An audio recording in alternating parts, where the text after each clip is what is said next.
இப்ப கோத்தபாய ராஜபக்ஷவை பாதுகாக்க முற்படுகிறார்கள் என்று சொன்னால் இது கோத்தபாய ராஜபக்ஷ மட்டுமல்ல, பெருமளவானவர்கள் இதில் சிக்கக்கூடும். என் ரணில் விக்ரமசிங்கா கூட 8 நாட்களாக உணவு தவிர்ப்பு போராட்டம். ஏன் இந்த போராட்டம்? ஏன் இந்த விடயங்களில் சுரேசாரை முரண்டு பிடிக்க வேண்டியிருக்கின்றது? வாயை திறந்தால் அது அவருடைய உயிருக்கே ஆபத்து. ஏனென்றால் பெரிய பெரிய தலைகள்லாம் இதில் மாட்டுப்படுவார்கள். என் பிராந்தியத்தில் இருக்கிற பல நாடுகளின் பெயர் கூட அடிபடலாம். அப்ப அவருடைய உயிரை மிகப்பெரிய ஒரு ஆபத்தாகத்தான் இது முடியும். அது அவருக்குமே தெரியும். விமல் வீரவன்ச மனைவி பாஸ்போர்ட் மோசடியில் ஒரு வழக்கில் சிக்கியிருக்கிறார். அந்த வழக்கில் ஏற்கனவே அவருக்கு தண்டனை வழங்கப்பட்டது. அந்த வழக்கில் அவர் மேன்முறையீடு செய்திருந்தார். அப்ப இந்த வழக்கின் பின்னணி தான் அவற்ற போராட்டத்தின் பின்னணி. இல்லாது செய்வது, ஒரு சொந்த நாட்டுக்கு எதிராகவே சதி செய்தார்கள் என்று கொண்டு முடிப்பதாகத்தான் இருக்கிறது. இதில் மஹிந்த ராஜபக்ஷ மட்டுமல்ல, அவர்களுக்கு வெளிநாடுகளில் இருந்து உதவி செய்பவர்கள் அனைவரையும் குறிவைப்பது போலதான் தெரிகின்றது. அந்த ஆவணங்களை கொண்டு சென்று விட்டு அமெரிக்கா சும்மா ஒரு லைனில் சொல்லிவிட்டது ISIS என்ற தாக்குதலாக இருக்கலாம் என்று. ஆனால் ISISக்கு உண்மையில் அது பேப்பரில் பார்த்து தான் தெரியும் ISISக்கு இப்படி ஒரு தாக்குதல் நடந்ததாக. ISIS அந்த தாக்குதல் நடக்கும் போது அது அந்த அமைப்பு செத்து விட்டது. அதாவது இவர் செய்தது எத்தனையோ உங்களுக்கு தெரியும். தமிழ் மக்களுக்கு எதிராக செய்யப்பட்ட காணாமல் போதல்கள், நீதிக்கு புறம்பான படுகொலைகள், இனப்படுகொலைகள் என்று சொல்லி ஏராளம். இந்த பயங்கரவாத தடுப்பு சட்டத்தை வைத்து இவர் செய்தாரோ அதே பயங்கரவாத தடுப்பு சட்டம் இப்போது அவர் மீது பாய்ந்திருக்கின்றது. இதுதான் அந்த காலம் என்றது. காலம் மிகவும் கொடுமையானது. இது நாங்கள் இந்திய சினிமா படத்தில் தான் பார்த்துருப்போம். ஜெயிலுக்கு போன உடனே நெஞ்சு ஹார்ட் அட்டாக் வர்றது, நெஞ்சு நோய் வர்றது என்று. ஆனால் நிஜத்திலும் நாங்கள் பார்த்து கொண்டுதான் இருக்கிறோம். ரணில் விக்ரமசிங்காவாக இருக்கலாம் அல்லது சுரேஷ் சாலையாக இருக்கலாம். என்னடா சங்கிலியன் சிலையில என்னடா இப்போ இந்தியாவின் சீனாண்ட பூசார் அரசியல் நல்லூருக்குள்ள வந்தா, நல்லூர் திருவிழா ஆகஸ்டில் ஆரம்பமாக இருக்க உங்களுக்கு தெரிந்த யாழ்ப்பாணத்தில் அரசியல் கட்சிகளும் அமைப்புகளும் இந்தியா சார்பும். அப்போ அவங்க இந்தியா சார்பானவர்கள் இப்போ ஒரு போர்க்குடி துவக்கி இருக்கிறார்கள். அது இந்தியா தான் அதை நடத்த வேண்டும் என்று சொல்லி இப்போ ஈழத்தமிழரை இந்தியாவுக்கு தான் குத்தகைகளை கொடுத்துக்கிறாங்க. பிராந்திய நாடுகளும் ஒரு ISISஐ வைத்திருக்கும் தங்களோட நலனுக்காக. அமெரிக்கா ஒரு கொஞ்சம் பேரை வச்சிருப்பாங்க.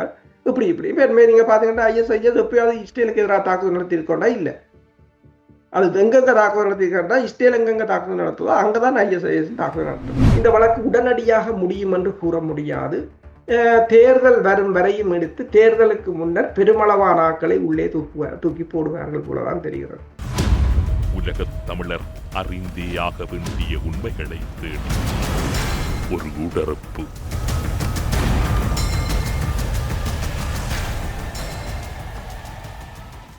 ஸ்ரீ காளிமாதா ஜோதிடம். உலக புகழ்பெற்ற ஜோதிடர் பண்டித் மகாராஜா. காதல், கல்யாணம், உத்தியோகம், வியாபாரம், கல்வி, குழந்தை பாக்கியம் மற்றும் மந்திர சூனிய பிரச்சனைகளுக்கு நிரந்தர தீர்வு. இன்றைய ஊடரப்பு நிகழ்ச்சியில் எம்மோடு இணைந்து கொண்டிருக்கக்கூடியவர் பிரித்தானியாவில் இருக்கக்கூடிய கலாநிதி பிரபாகரன். எல்லோராலும் நன்கு அறியப்பட்டு பரிச்சயமான இராணுவ ஆய்வாளர் வேல்ஸில் இருந்து அருஸ் அவர்களை ஊடரப்பு நிகழ்ச்சியோடு இணைத்திருக்கின்றோம். ஊடரப்பு நிகழ்ச்சியின் சார்பில் உங்களை வரவேற்பதில் மகிழ்ச்சி. வணக்கம். வணக்கம் தமிழரசு. ஊடரப்பு நேயர்களுக்கு அன்பு கலந்த வணக்கம்.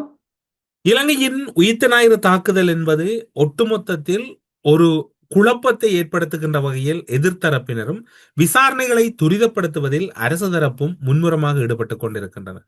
ஆனால் எதிர்த்தரப்பினரை பொறுத்தவரையில் நாட்டுக்காக போராடியவர்களை உயிர்த்த ஞாயிறு தாக்குதலில் தண்டிப்பதற்கு அரசு தயாராகிறது என்கின்ற பிரச்சாரங்கள் மாறி மாறி பல இடங்களிலே இடம்பெறுகின்றன. இராணுவ ரீதியாக இந்த விசாரணை எவ்வளவு கேந்திர முக்கியத்துவம் வாய்ந்ததொன்றாக உங்களுடைய பார்வையில் இருக்கின்றது? உயிர்த்த ஞாயிறு தாக்குதல் என்பது தனியாக இலங்கைக்குள் மட்டும் முடக்கப்பட்ட அல்லது இலங்கையின் ஆட்சி மாற்றம் சார்ந்தது மட்டுமானதல்ல. அது ஒரு உலக பூகோள அரசியல் மாற்றத்தின் அல்லது விளைவுகளின் ஒரு அங்கமாகத்தான் அது பார்க்கப்படலாம். இப்போது எவ்வாறு ஈரான் போர் இடம்பெறுகிறதோ அல்லது உக்ரைனில் போர் இடம்பெறுகிறதோ அல்லது தாய்வான் பிரச்சனை பேசப்படுகிறதோ என்றதுக்கு அப்பால் அதே போன்ற ஒரு நடவடிக்கையாகத்தான் இந்த உயிர்த்த ஞாயிறு தாக்குதல் இடம்பெற்றிருந்தது. மாறி மாறி இலங்கையை கைவசப்படுத்துவதற்காக பிராந்திய நாடுகளுக்கும் உலக நாடுகளுக்கும் இடையிலான ஒரு போட்டியின் விளைவு. ஆனால் அந்த போட்டியில் வெற்றியாளர்களும் இருப்பார்கள், தோல்வியாளர்களும் இருப்பார்கள். வெற்றி பெற்றவருக்கு அந்த 5 வருடம் ஒரு வெற்றியாக இருக்கும். தோல்வி பெற்றவருக்கு அதற்கு பின்னால் வந்த அந்த அந்த வெற்றியை அடித்து வீழ்த்துவது ஒரு சந்தர்ப்பம் கிடைக்கும். அதுதான் இந்த உயிர்த்த ஞாயிறு.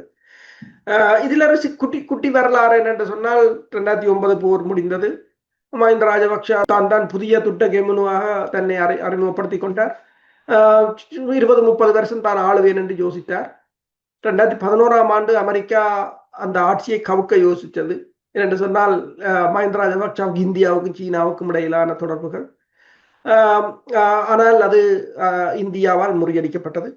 அதற்கு பிறகு 2015 அமெரிக்கா அதனை ஆட்சியை கவிட்டது.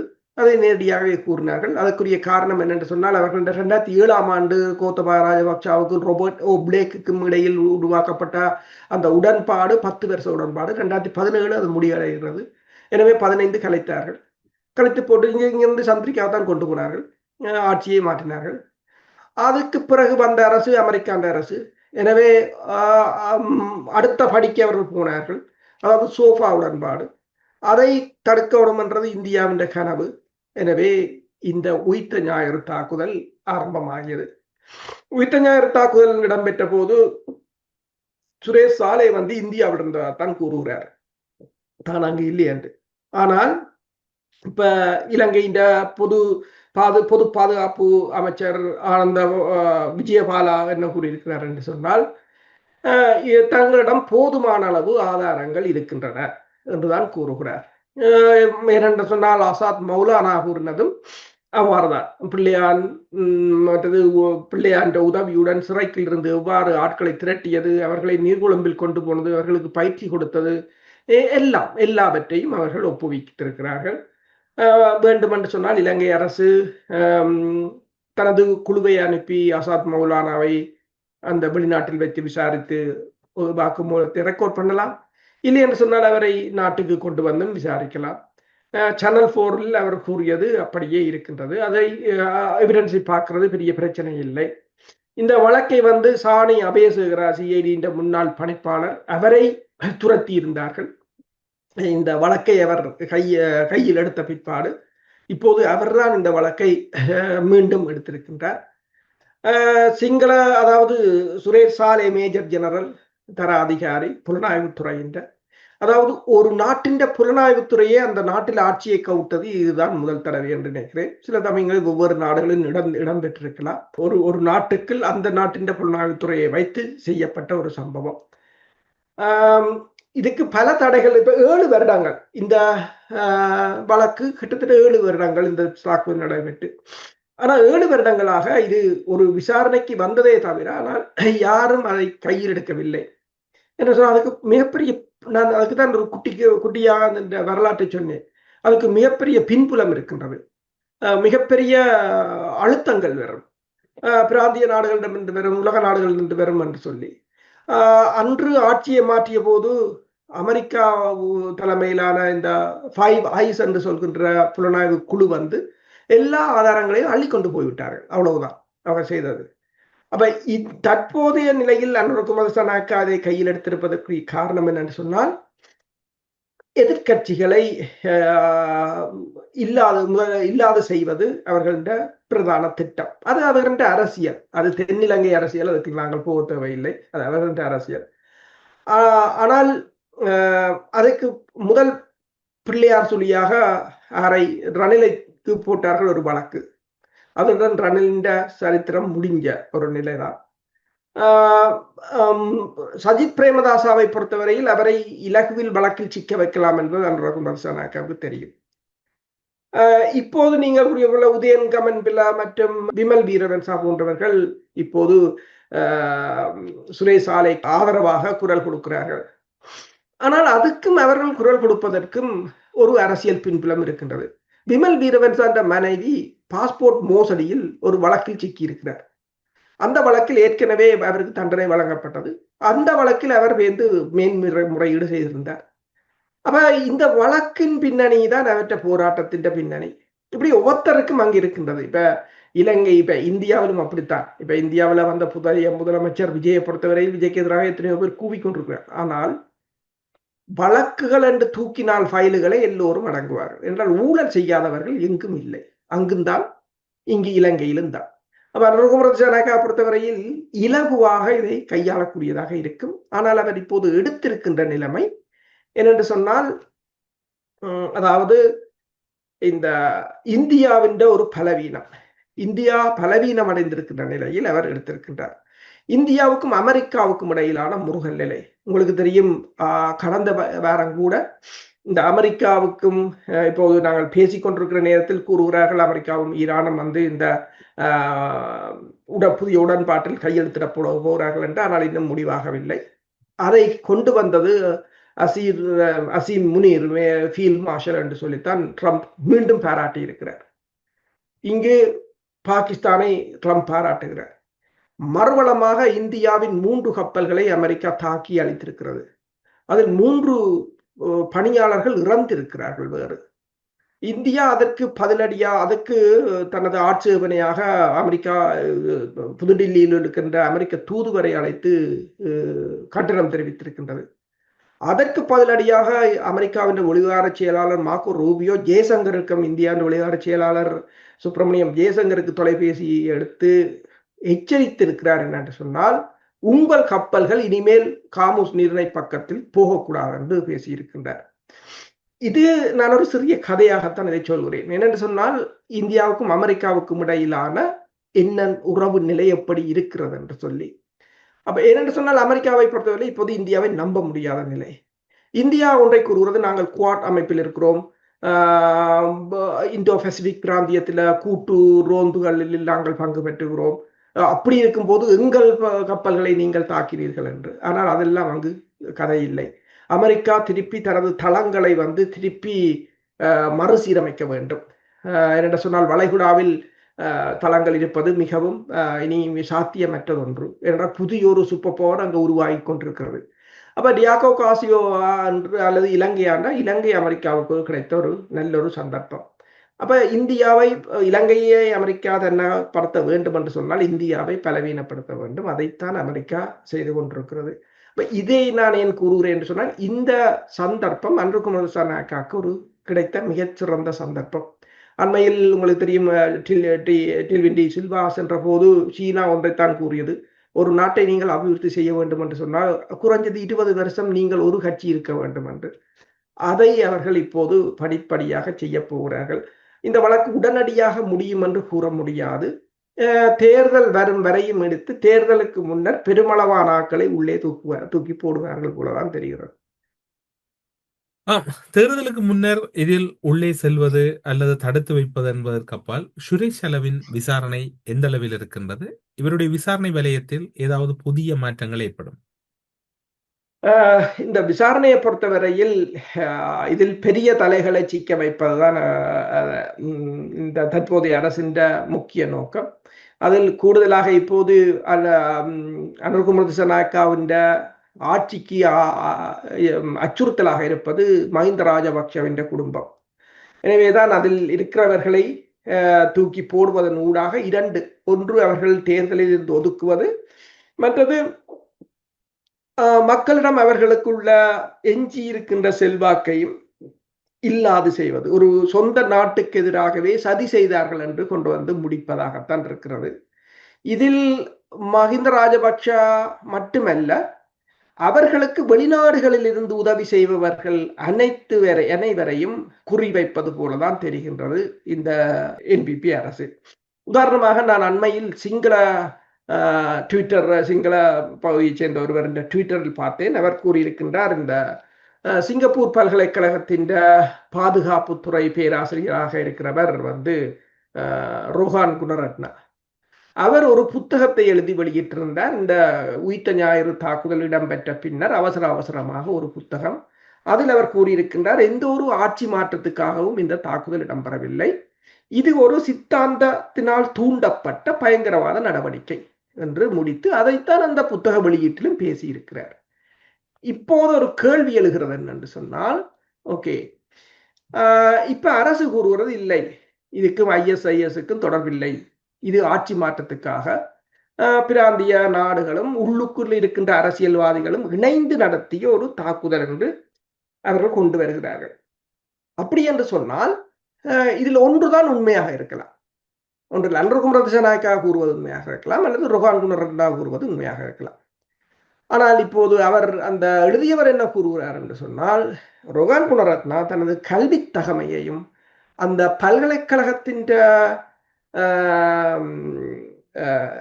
அந்த ரிப்பீட்டேஷன் அல்லது அதிண்ட என்று சொல்ல அங்கீகாரத்தையும் ஒரு அரசியல் கட்சி, ஒரு நாட்டின் அரசியல் கட்சியை பாதுகாப்பதற்காகவும் ஒரு ஆட்சிக்கு சார்பாகவும் பயன்படுத்தி இருக்கிறார். எனவே அவரும் இதில் விசாரிக்கப்பட வேண்டும். அதாவது இவ்வாறு ஒரு துஷ்பிரயோகம் செய்து தனது பதவியையும் அந்த பல்கலைக்கழகத்தின் கௌரவத்தையும் துஷ்பிரயோகம் செய்திருக்கிறாரா என்றதை ஏனென்று அவசரமாக அவர் புத்தகத்தை வெளியிட்டு விட்டார்னா புத்தகம் ஆதாரங்களுடன் தான் வெளியிடப்பட வேண்டும். அவ்வாறு ஆதாரங்களை அவர் வைத்திருந்தால் அப்போது அன்றுகுமரநாயக்கா அரசு கொண்டு வரது பொய் என்றுதான் வந்து முடியும். இதில் ஒன்றுதான் உண்மையாக இருக்க முடியும் என்றுதான் அவர் கேள்வி எழுப்பியிருக்கின்றார். இப்ப நான் ஏன் கூறுகிறேன் என்று சொன்னால், இதில் தொடர்பட்ட பலரும் இதில் குறிவைக்கப்படுவார்கள்.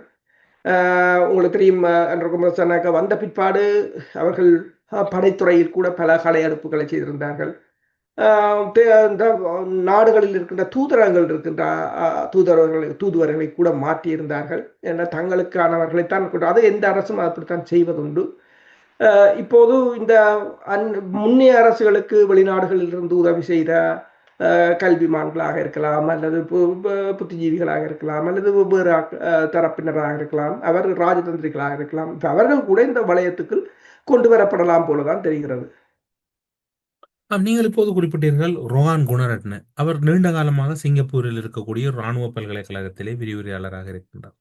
அவர் ஒரு பேராசிரியராகவும் இருக்கின்றார். இராணுவ விவகாரங்களை கையாளுகின்றார். KP சரணடைந்த போதும் இவருடைய பேர் அதிக அளவில் பேசப்பட்டது. உயிர்த்த ஞாயிறு தாக்குதல் தொடர்பில் இவர் ஏன் திடீரென்று இந்த கருத்தை பதிவு செய்ய வேண்டியிருக்கின்றது? அதுதான் அவருக்கு ட்விட்டர்ல எழுதிட்டவரும் கேட்டிருக்கிறார் என்று சொன்னால், அவருக்கு ஒரு புத்தகமே வெளியிட்டிருக்கின்றார். அவசரமாக அந்த புத்தகம் ஏன் வெளியிடப்பட வேண்டும்? ஏனென்று சொன்னால் அமெரிக்கா கூட அள்ளி சென்றிருக்கின்றது ஆவணங்களை. அந்த ஆவணங்களை கொண்டு சென்று விட்டு அமெரிக்கா சும்மா ஒரு லைனில் சொல்லிவிட்டது ISIS இந்த தாக்குதலாக இருக்கலாம் என்று. ஆனால் ISISக்கு உண்மையில் அது பேப்பரில் பார்த்து தான் தெரியும் ISISக்கு இப்படி ஒரு தாக்குதல் நடந்ததாக. ISIS அந்த தாக்குதல் நடக்கும் போது அது அந்த அமைப்பு செத்து விட்டது. அது அதன் தலைவரும் கூட சில அந்த தாக்குதலுக்கு பிறகு இறந்து விட்டார். இந்த கன நேரத்துக்கு பிறகுதான் அவர்களுடைய அறிக்கையை கூட அவர்கள் அறிக்கை வெளியிட்டதாக வெளிவந்திருந்தது. இப்ப ISISக்கே தெரியாது. ISIS என்றது கூட அது இந்த உலக வல்லரசுகளால் உருவாக்கப்பட்டது என்னென்று சொன்னால், ஒவ்வொரு தங்கள் ஆட்சி மாற்றத்துக்காக ஒவ்வொரு ISIS என்றால் என்னென்று சொன்னால், பிராந்திய நாடுகளும் ஒரு ISISஐ வைத்திருக்கும் தங்களோட நலனுக்காக. அமெரிக்கா ஒரு கொஞ்சம் பேரை வச்சிருப்பாங்க. இப்படி நீங்க பாத்தீங்கன்னா ISIS எப்பயாவது இஸ்ரேலுக்கு எதிராக தாக்குதல் நடத்திருக்கோண்டா இல்லை. அது எங்கெங்க தாக்குதல் நடத்திருக்கா, இஸ்ரேல் எங்கெங்க தாக்குதல் நடத்துதோ அங்கதான் ISIS தாக்குதல் நடத்தும். இப்ப அது சாதாரணமா தெரியப்பட்ட உண்டு.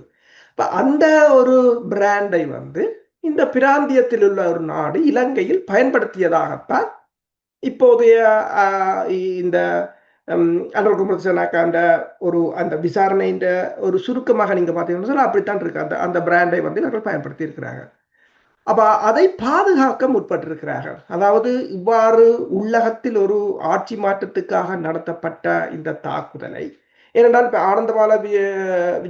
ஆனந்த விஜயபால கூறுவது போல அவர் கூறுகிறார், சுரேஷ் சாலை மீதான வழக்குக்கு தங்களிட போதுமான அளவு ஆதாரங்கள் இருக்கின்றன. அந்த ஆதாரங்களை நீங்கள் சேனல் 4ல பார்த்தாலே தெரியும். இவர் அசாத் மௌலானா இவ்வளவு தெளிவாக கூறுகிறார். இந்த பிள்ளையானோட இருந்தவர்களுக்கு கூட இராணுவத்தின் பேரில் பதிவு செய்து சம்பளத்தை இராணுவத்துக்கு கொடுக்கிற சம்பளமாகத்தான் சுரேஷ் சாலையை வழங்கி கொண்டிருந்தார். யாருக்கு என்ன காசு கொடுக்கணுமோ என்றால் சுரேஷ் சாலையைத்தான் தொடர்பு கொள்கிறார்கள். அவர்தான் எல்லோருக்குமான பண பரிமாற்றத்தை செய்கிறார்.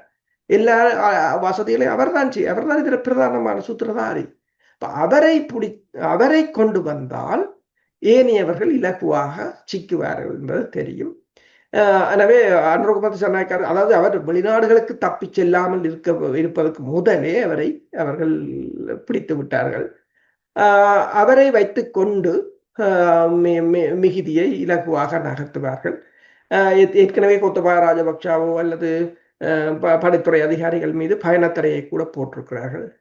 பயணத்தடை மட்டுமல்ல, இதில் சில பேர் யோசிக்கலாம் இந்த தாக்குதலில் அமெரிக்காவுக்கு ஏதும் பங்கிருக்கிறதா.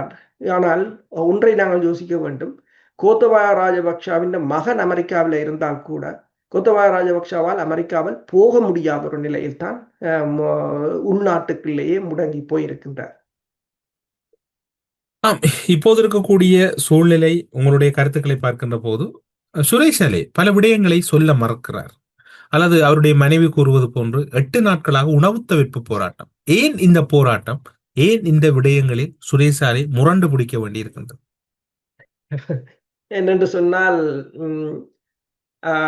அவர் வாய திறந்தால் அது அவருடைய உயிருக்கே ஆபத்து. ஏனென்றால் பெரிய பெரிய தலைகள்லாம் இதில் மாட்டுப்படுவார்கள். ஏன் பிராந்தியத்தில் இருக்கிற பல நாடுகளின் பெயர் கூட அடிபடலாம். அப்ப அவருடைய உயிரை மிகப்பெரிய ஒரு ஆபத்தாகத்தான் இது வந்து முடியும். அது அவருக்குமே தெரியும். புலனாய்வுத்துறையில் இருப்பவர்களுக்கு இது ஓரளவு என்ன நடக்கும், நிலைமை மாறினால் என்று தெரியும். அதைத்தான் இந்த சண்டே டைம்ஸ் கூட போட்டிருந்தது, வேட்டையாடியவர் இப்போது வேட்டையாடப்பட்டார் என்று. அதாவது இவர் செய்தது எத்தனையோ உங்களுக்கு தெரியும், தமிழ் மக்களுக்கு எதிராக செய்யப்பட்ட காணாமல் போதல்கள், நீதிக்கு புறம்பான படுகொலைகள், இனப்படுகொலைகள் என்று சொல்லி ஏராளம். இந்த பயங்கரவாத தடுப்பு சட்டத்தை வைத்து இவர் செய்தாரோ அதே பயங்கரவாத தடுப்பு சட்டம் இப்போது அவர் மீது பாய்ந்திருக்கின்றது. இதுதான் அந்த காலம் என்றது. காலம் மிகவும் கொடுமையானது. ஆனால் நீங்கள் சொன்னது போல அவர் ஏன் பேச மறுக்கிறார் என்று சொன்னால், இது மிகப்பெரிய ஒரு அரசியல் பின்புலங்கள் மற்றது பிராந்திய வல்லரசுகளின் பூகோள அரசியல் சார்ந்த ஒரு விடயம். இது அவருடைய உயிருக்கு ஆபத்தான ஒரு விடயம். எனவேதான் அவர் இயலுமானவரை இதை தவிர்க்க முற்படுகிறார். உணவு தவிர்ப்பு போராட்டம், தனக்கு சரியாக உணவு வழங்கப்படவில்லை அவ்வாறெல்லாம் கூறுகிறார். ஆனால் என்று சொன்னால் சிறைச்சாலையில் கொடுக்கப்படுற உணவு எல்லோருக்கும் ஒன்றுதான். அதில் தனக்கு அதை கொடுக்கவில்லை என்று சொல்லலாம்.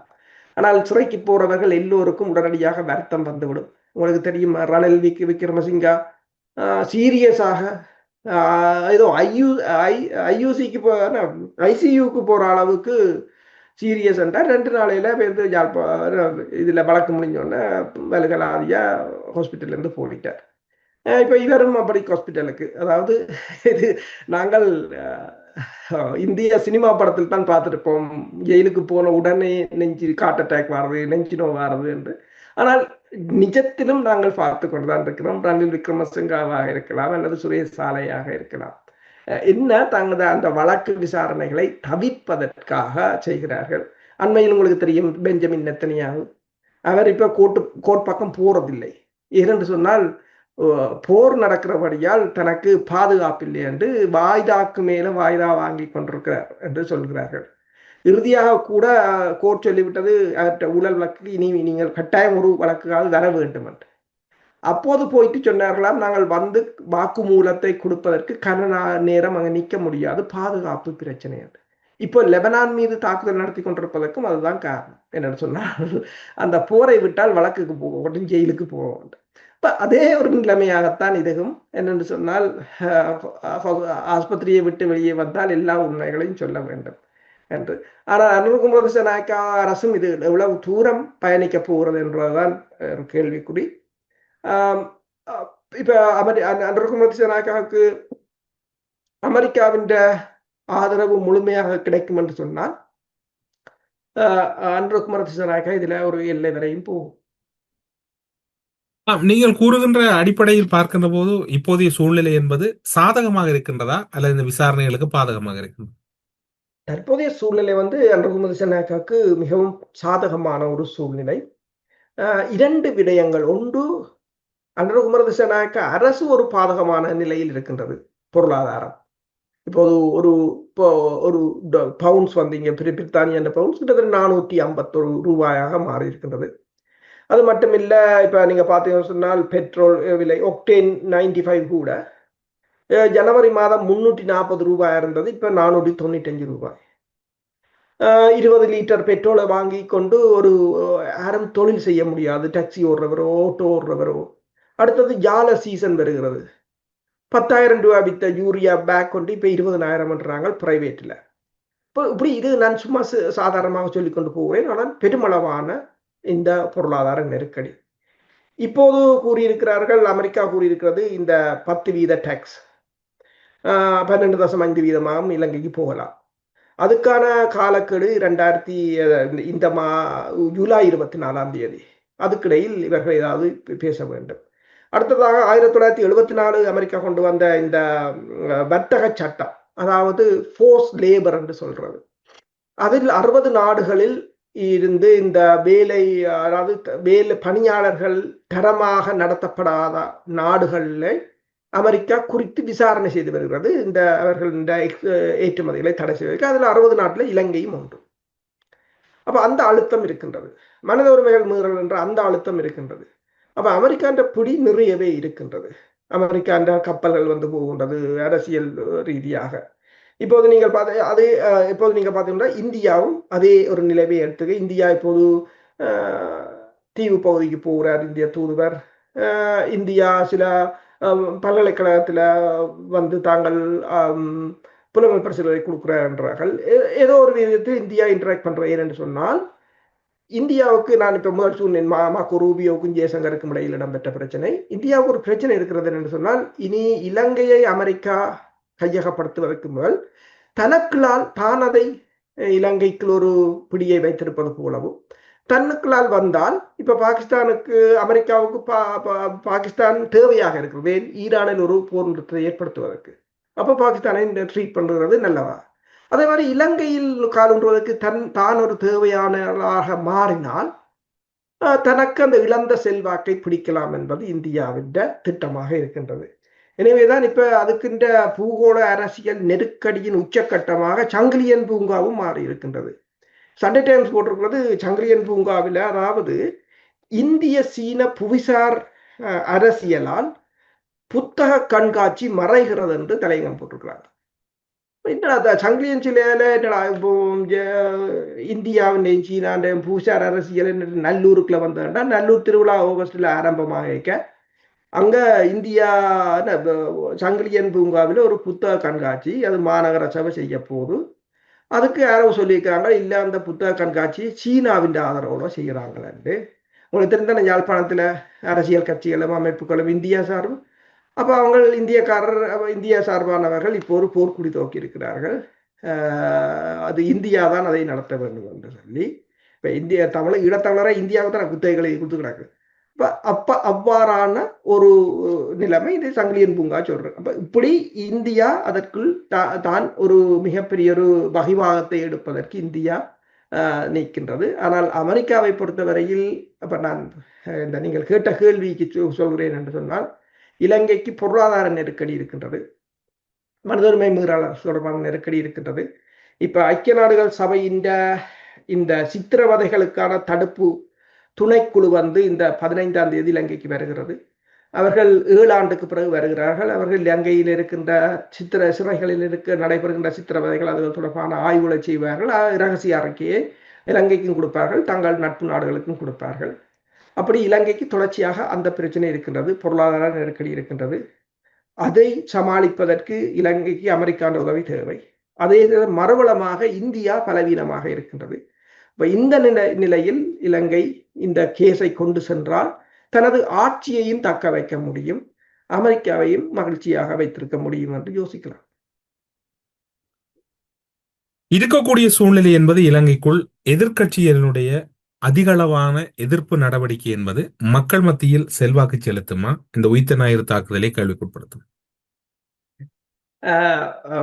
சஜித் பிரேமதாசாண்ட கட்சி வந்து இந்த சுரேஷ் சாலையின் விடயத்தில் ஒதுங்கியே இருப்பதாக கொழும்பு ஆங்கில ஊடகம் போட்டிருக்கிறது. அவர்களுக்கு அது உள்ளகத்தில் கன பிரச்சனை இருக்கிறது என்று சரி அவர்கள் ஒதுங்கி விட்டார்கள். மஹிந்த ராஜபக்ஷவின் கட்சிகள், இப்ப நாமல் ராஜபக்ஷவின் கட்சிகளை பார்த்தால் அவர்கள் மீதே வழக்கு வரப்போகிறது. அவர்கள் தங்களை வழக்க பார்ப்பதோ சுரேஷ் சாலையை பார்ப்பதோன்றதான் அவர்களுக்கு பிரச்சனை. வீரவன்சா ஏன் உண்ணாவிரதம் இருக்கிறார் என்றால் அவற்ற மனசின் வழக்கின்ற பிரச்சனை இருக்கு. அவற்ற மனைவியின் பாஸ்போர்ட் மோசடி, அப்ப முழுக்க மோசடி கும்பல். அப்ப அவர்கள் தங்கள் வழக்குகளை இந்த போராட்டத்தை காரணமாக காட்டி அனுரகுமார திசாநாயக்காவுக்கு ஒரு அழுத்தத்தை கொடுத்து தங்கள் மீதான வழக்குகளிலிருந்து விடுவிப்பதற்காக போராடுவது போலதான் தெரிகிறது. பெருமளவில் இந்த போராட்டங்களை பொறுத்தவரையில் இந்த அரசுக்கு அதிகளவு அதுக்கு மக்கள் சப்போர்ட் இருப்பதாகவும் தெரியவில்லை. 4-5 பேர் அங்கே போராடுகிறார்கள், அவ்வளவுதான். இந்த போராட்டத்தை அனுரகுமார திசாநாயக்க அரசு பெருசாக எடுக்கும் என்று சொல்ல முடியாது. ஆனால் பிராந்திய நாடுகளால் அல்லது உலக வல்லரசுகளால் எதுவும் அழுத்தம் வந்தால் சில சமயங்களில் கிடப்பில் போடப்படலாம். அவ்வாறுதான் இந்த 7 ஆண்டுகளும் இந்த வழக்கு கடந்து சென்றிருந்தது. ஆனால் இப்போது அதற்கான சந்தர்ப்பம் வந்திருக்கிறபடியால் தான் இவர்கள் கையில் தூக்கியிருக்கிறார்கள். 2வது ஒன்று, அவர்களுக்கு இப்ப எதிர்க்கட்சிகளை பலவீனமாக்க வேண்டும். ஏற்கனவே நீங்கள் கூறியது போல இதற்கு எதிராக போராடுவதற்கு எதிர்க்கட்சிகள் ஒன்றும் இலங்கையில் பலமாக இல்லை. அதுதான் இந்த அனுரகுமார திசாநாயக்க அரசுக்குள்ள பலமாகவும் இருக்கின்றது. இப்போது இந்த விசாரணையில் சுரேஷ் அளவினுடைய நிலைமை நாளுக்கு நாள் மோசமடைகிறது என்று கூறுகிறார்கள். அப்படி மோசமடைகிறது என்றால் அடுத்த கட்டத்துக்கு விசாரணை கடந்து செல்லுமா அல்லது ஒரு கட்டத்தோடு இந்த விசாரணை மறைந்து விடும்? அனுரகுமார திசாநாயக்க அரசு அதை கையில் எடுத்து விட்டார்கள். இதை இனி அவர்கள் விசாரித்தாலும் விமர்சனம் தான் வரும், விசாரிக்காமல் விட்டாலும் விமர்சனம் தான் வரும். இது 2ஐயும் தான் அவர்கள் எதிர்கொள்ள வேண்டும். விசாரிக்காமல் விட்டால் முன்னைய அரசுகளின் பட்டியலில் இந்த அரசும் சேரும், அது தெளிவானது ஒன்று. விசாரித்தால் அதில் சில சமயங்களில் இந்த எதிர்கட்சிகள், அதாவது அதன் பின்னணியில் இருக்கின்ற அரசியல் கட்சிகளை ஓரம் கட்டுவதற்கு ஒரு நல்லொரு சந்தர்ப்பத்தை வழங்கும். அதை வெளிக்கொண்டு வந்தால் மக்களிடம் இந்த எதிர்க்க தரப்பினரின் இந்த செல்வாக்கையும் இல்லாது செய்ய முடியும். அப்ப இதில் விசாரிப்பதுதான் இந்த அரசுக்கு, தற்போதைய அரசுக்கு தனது அரசை தக்க வைப்பதற்கு ஒரு சாதகமான வழியை ஏற்படுத்தும். விசாரணை தொடர்கிறதா இல்லையா என்றதை அரசியல் பின்புலம் தான் தீர்மானிக்கும். எனவேதான் அதை வேகமாக அவர்கள் செய்ய விரும்பவில்லை. இப்போது இந்த உங்களுக்கு தெரியும், பதவி ஏற்ற பிறகு தேர்தல் காலத்தின் போது அவர் கொடுத்த வாக்குறுதிகளில் இதுவும் ஒன்று. ஆனால் இவ்வளவு காலம் இருந்தாலும் இப்போதுதான் அதை கையில் எடுத்திருக்கிறார்கள். இனி கையில் எடுத்து விட்டு அதை கைவிட்டால் அது ஒரு எதிர்மறையான விளைவைத்தான் அவர்களுக்கு ஏற்படுத்தும். கோட்டபாய ராஜபக்ச மீதான பயணத்தடையின் பின்னர் தான் ஒட்டுமொத்த நிலைமைகளும் இலங்கையில் எதிர்க்கட்சியினுடைய போராட்டத்தினுடைய தன்மைகள் அல்லது கடுமையான எதிர்ப்பு நடவடிக்கைகள், உயிர்த்த ஞாயிறு தாக்குதல், விசாரணைகளுக்கு எதிராக இடம்பெறுகின்றன. ஏன் அவர் குற்றமற்றவர் என்றால் ஏன் இவ்வளவு விவகாரத்துக்குள் அதிக அளவு சிரத்தை எடுக்க வேண்டி இருக்கின்றது எதிர்கட்சிகள்? உண்மைதானது. ஏனென்று சொன்னால் அவர்கள் காப்பாற்றுவதற்கு முற்படுகிறார்கள். தெளிவாக தெரிகிறது. இப்ப 2015ஆம் ஆண்டு மாற்றப்பட்ட ஆட்சி மாற்றம் கூட இலங்கையில் ஆட்சி மாறிய போது மியான்மரிலும் ஆட்சி மாறி இருந்தது. இரண்டுக்கும் சேர்த்து அமெரிக்க தூதரகம் கிட்டத்தட்ட 15-20 மில்லியன் டாலர்களை செலவழித்ததாக பிறகு வந்த தகவல்கள் தெரிவித்திருந்தன. சந்திரிகா பண்டாரநாயக்க இங்கிருந்து கொண்டு செல்லப்பட்டு, மைந்தாண்ட கட்சி உடைக்கப்பட்டு, மைத்ரிபால சிறிசேனா கொண்டு வரப்பட்டு என்று பல வேலைகளை செய்து முடித்திருந்தார்கள். அதே போலதான் புதிதாக உருவாக்கப்பட்ட இந்த மொட்டுவ கட்சி 3 ஆண்டுகளுக்குள் மிகப்பெரிய ஒரு வெற்றியாக மாறுவதற்குரிய ஒரு திட்டம் தான் வகுத்திருந்தார்கள். திட்டத்தின் ஊடாகத்தான் இதனை செயற்படுத்தி இருந்தார்கள் என்பது தெளிவாக தெரிந்த ஒரு விடயம். அதில் தாக்குதலில் பங்கு பெற்றியவர்கள், தாக்குதலில் நடத்தியவர்கள், ISISக்கும் அதுக்கும் இடையிலான தொடர்புகள் எல்லாம் தெளிவானது ஒன்று. எனவேதான் அமெரிக்கா கூட உடனடியாக எல்லா ஆவணங்களையும் எல்லா ஆதாரங்களையும் அள்ளி சென்றிருந்தது. இப்போதுள்ள பிரச்சனை என்னவென்று சொன்னால், இப்ப கோத்தபாய ராஜபக்சவை பாதுகாக்க முற்படுகிறார்கள் என்று சொன்னால் இது கோத்தபாய ராஜபக்ச மட்டுமல்ல, பெருமளவானவர்கள் இதில் சிக்கக்கூடும். ஏன் ரணில் விக்ரமசிங்கா கூட அவர் மீது கூட குற்றச்சாட்டப்பட்டிருந்தது என்று சொன்னால், இந்தியாவின் புலனாய்வுத்துறை முதலில் தகவல் தெரிவித்த போதும் இவர் அதை உதாசீனப்படுத்தியதாக கூறப்படுகிறது. அதே போலதான் மைத்ரிபால சிறிசேனா மீதான குற்றச்சாட்டுகளும் இருக்கின்றன.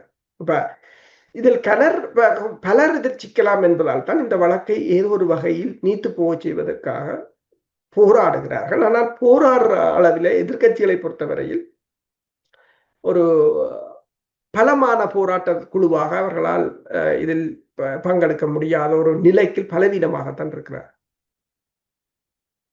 எதிர்க்கட்சிகளுடைய கடந்த காலம் போன்ற ஒரு குழப்பமான செயற்பாடுகள் மக்கள் மத்தியில் செல்வாக்குடையதாக இருக்கும் என்று எதிர்பார்க்க முடியாதுன்னு உங்களுடைய கருத்தின் மூலம் எடுத்துக்கொள்ள முடியும்.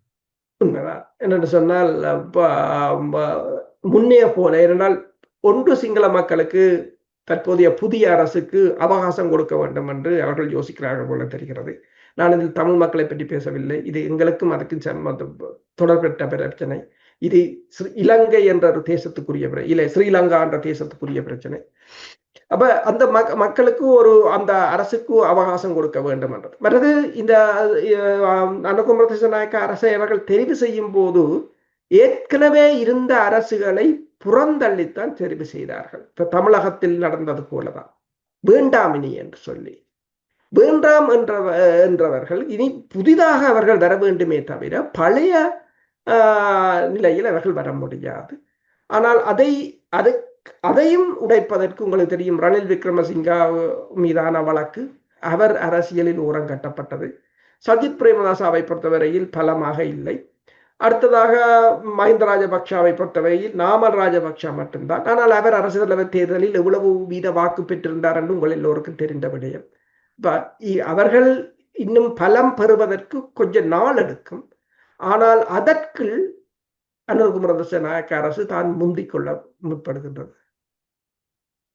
புலனாய்வுத்துறை மற்றும் அரச புலனாய்வு துறையினுடைய செயற்பாடுகள் இந்த விடயங்களில் ஒருமித்ததாக இருக்கின்றதா? கடந்த காலங்களுக்குள் போன்றோ இதற்குள் ஏதாவது விரிசல்கள் அல்லது அதற்குள் ஏதாவது இரண்டு வேறுபட்ட நிலைப்பாடுகள் இருப்பதாக நீங்கள் உணர்கிறீர்களா? இந்த விசாரணை தொடர் அனுகுமார திசாநாயக்க அரசு இந்த விசாரணைகளை ஒரு வருடத்துக்கு மேலே கடந்த பிற்பாடுதான் இதை ஆரம்பித்ததுக்குரிய காரணமே முதலில் இராணுவத்தையும் புலனாய்வுத்துறையையும் தனது அரசியல் ராஜதந்திர மட்டங்களையும் அவர்கள் சரி செய்திருந்தார்கள். அதை சரி செய்த பிற்பாடுதான் இதை ஆரம்பித்திருக்காங்க. என்னென்று சொன்னால் சிஸ்டத்தை பிழையாக வைத்துக் கொண்டு எந்த ஒரு நடவடிக்கையும் எடுக்க முடியாது. அதாவது சான்சு சொன்னது போல, அதாவது வெற்றியை நீங்கள் முதலில் வெற்றிக்கான படிமுறையை வகுத்து விட்டு போருக்குள் இறங்குவன் தான் வெற்றி பெறுவார் திட்டமிட்டு.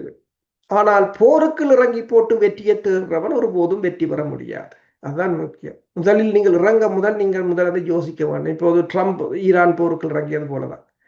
அப்ப இவர்கள் ஏன் பிந்தி இதை செய்தார்கள் என்று சொன்னால், முதலில் உங்களுக்கு தெரியும் ஆட்லரி படையில் இருந்தவரை தான் இராணுவ தளபதியாக கூட கொண்டு வந்தார்கள்.